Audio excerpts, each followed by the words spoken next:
Kdy jste naposledy narazili na bariéru?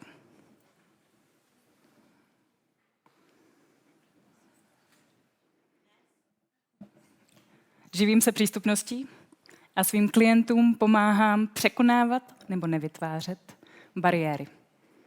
Ve veřejném prostoru, v televizní aplikaci nebo na filmovém festivalu. A vím, že slovo přístupnost bývá poněkud matoucí. Možná je špatně srozumitelné. Přístupnost se tím teď jako myslí? Myslí jako rampu pro lidi na vozejku? Nebo myslí přístupný web? Mám jedno přání. Chtěla bych, aby se slovo přístupnost zažralo pod vaší kůži. Přeju si, aby po dnešním večeru slovo přístupnost patřilo do vašeho slovníku, podobně jako třeba slovo projekt. A možná se teď říkáte, to je hezký, ale proč bychom to jako měli řešit? Než vám na tady tu otázku odpovím, tak vás seznámím se 3 předsudky, na které se svými klienty, se svými známými nejčastěji narážím. Ostatně měla jsem je taky. První předsudek. Přístupnost se týká jenom lidí s postižením. Druhý předsudek. Přístupnost se nevyplácí. A třetí předsudek. Přístupnost se mě netýká. Před pár lety jsem si zašla v Paříži do Musée de Quiberon, skvělé muzeum, a ještě než jsem se stihla rozkoukat, tak kolem mě proběhla skupinka dětí. Šermovali rukama, diskutovali, já jsem jim moc nerozuměla, ale pamatuju si, že měli dohromady 1 tablet a byli něčím zcela zaujatí v muzeu. Vrtalo mi to hlavou a přišla jsem na to, že to byly neslyšící děti, pro které muzeum, které pořád přemýšlelo, jak přitáhnout neslyšící publikum, vytvořilo interaktivní aplikaci do tabletu. Měla úspěch. Tu aplikaci postupně chtěli nejenom neslyšící děti, ale děti s autismem, děti s dyslexií, děti s ADHD, děti, jejich rodiče. A muzeum během pár měsíců přišlo na to, že to, co původně vytvořilo pro malou skupinku neslyšících dětí, funguje pro mnohem větší publikum. Je to hezký příklad efektu sníženého obrubníku. Snížený obrubník ocení nejenom člověk na vozíku, ale člověk s kočárkem, člověk s velkým kufrem, člověk s kocovinou. Často nezáleží na tom, jestli máme diagnózu, ale jaké máme potřeby. A potřebu snadno srozumitelných a zajímavě povedaných informací nemají jenom neslyšící děti, ale my všichni. Přístupnost není jenom pro lidi s postižením. Druhý předsudek, který pro vás dneska mám, je přístupnost se nevyplácí.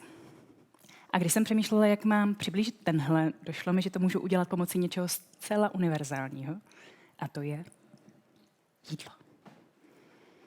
Představte si e-shop s potravinami. A nebo rovnou největší e-shop s potravinami v České republice. Do roku 2020 to byl celkem slušně rozjíždějící se biznis, ale během pandemie se z něj stal zlatý důl. Do virtuálního košíku si rohlíky hází každý 6. Čech a ve velkých městech každý 2.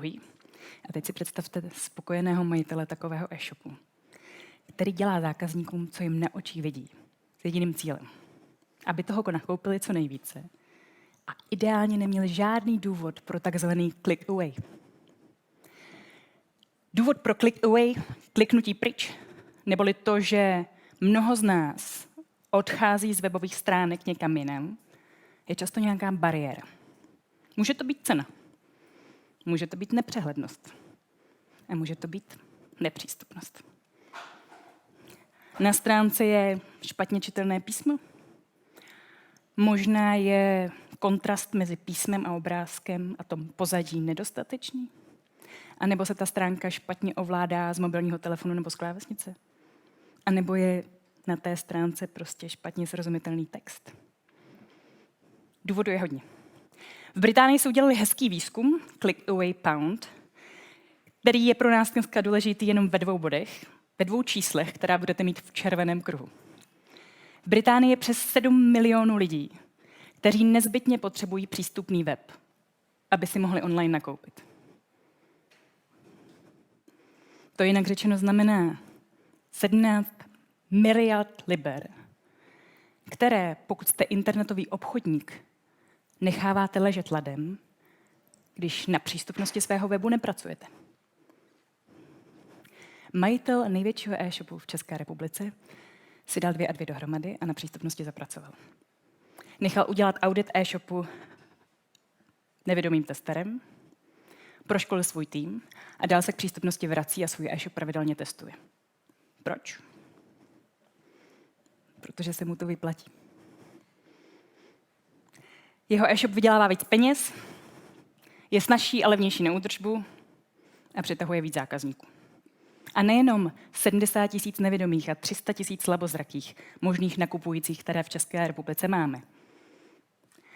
Snadno srozumitelný a dobře ovladatelný web je přístupnější pro seniory, pro lidi s dyslexí, pro lidi s barvoslepostí a pro nás, pro všechny, kteří si občas prostě chceme rychle a jednoduše nakoupit.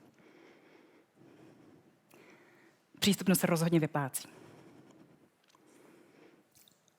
Třetí předsudek, který pro vás dneska mám, je přístupnost se mě netýká.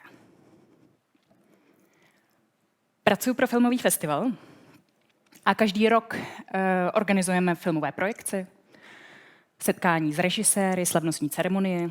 A před 2 roky se moje kolegyně 2 týdny předtím, než to celé propuklo, zlomila nohu.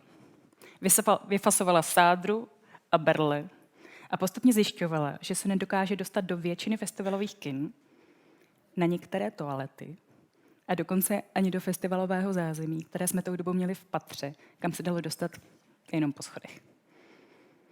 Nebýt toho, že máme v týmu kolegyni na vozíku, byla by nahraná. Ale počítali jsme s tím, že vytvoříme přístupné pracovní místo v přízemí, kam se dá dostat celkem bez problémů a poblíž kterého je i přístupná toaleta. To není ideální řešení. Málo kdo z nás chce být odšoupnut někam stranou. Málo kdo z nás chce při slavnostní premiéře v kině minout červený koberec a pokračovat zadním vchodem. Protože tím hlavním to nejde. Je to na prd. Cítíte se být odtržení od lidí, které znáte, se kterými pracujete, a to je pocit, který za poslední rok může sdílet většina z nás. Ale pro ten daný rok se tohle řešení stalo nezbytnou cestou, jak nezůstat a pracovat s ostatními pro obě 2. Pro tu na vozíku i pro tu s nohou v sádře. Často totiž nezáleží na diagnóze, na postižení, ale na situaci. Máte v jedné ruce berle, protože jste si minulý týden zlomili nohu? Máte v jedné ruce miminko, které potřebujete utěšit? Nebo máte v jedné ruce, jako moje kolegyně, obrnu? Z různých důvodů se nacházíte v podobné situaci. Potřebujete zvládnout všechno tou druhou rukou a ideálně přitom nenarazit na schody. Festivalový tým zjistil, že přístupnost se nás možná nemusí týkat teď, ale možná se nás může týkat v jiné situaci. Možná se nás nemusí týkat teď, ale možná se nás může týkat za 30 let. Za měsíc. Zítra. Přístupnost se týká každého z nás.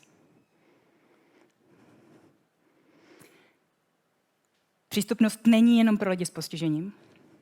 Přístupnost se vyplácí. A přístupnost se týká každého z nás. A každý z nás. My všichni máme svůj vlastní příběh. Svůj vlastní zážitek bariéry. Kdy jste naposledy narazili na bariéru? Náraz do bariéry většinou zažíváme, když se nemůžeme nezávisle pohybovat, když o sobě nemůžeme nezávisle rozhodovat, když nemůžeme nezávisle fungovat. Přestože je s námi všechno v pořádku. Zamyslete se třeba jenom nad tím, jak jste se dostali dnes večer na TEDx, sem do kempu. Jak to probíhalo? Našli jste si kemp na mapě, abyste věděli, kudy kam? Našli jste si spojení v aplikaci? Cestovali jste metrem, tramvají? Hledali jste místo na zaparkování? Šli jste pěšky? Věděli jste, kterým vchodem? Poprali jste se s těma skleněnýma dveřma? Věděli jste, kam si odskočit, kde si odložit a kde se to všechno nakonec koná? Možná jo. Možná ne. Naučila jsem se, že přístupná opatření nemusí být složitá a drahá. Pokud pracujete ve škole, na úřadě, v knihovně, máte vlastní firmu, napište na svůj web, jak se k vám lidi dostanou. Nasměrujte je k hlavnímu nebo zadnímu vchodu, k přepážce, pokladně, recepci, na záchod, do vaší kanceláře. Úplně jednoduše. Tak, aby tomu porozuměla vaše kámoška, váš tchán nebo váš synovec.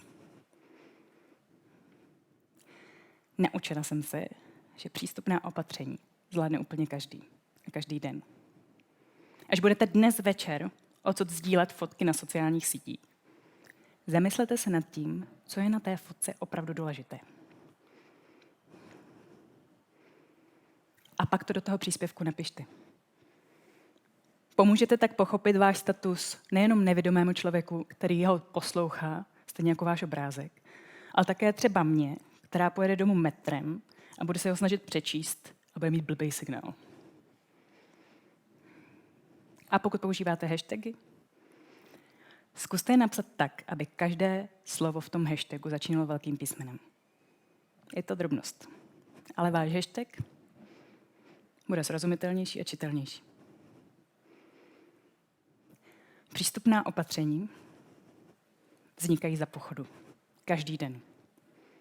A každý den se učíme, jak na to. Přístupnost je cesta. A než se na ní vydáte, tak se vás ještě jednou zeptám. Kdy jste naposledy narazili na bariéru?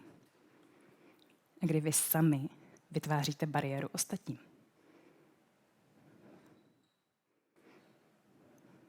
A co s tím můžete dělat? Děkuju.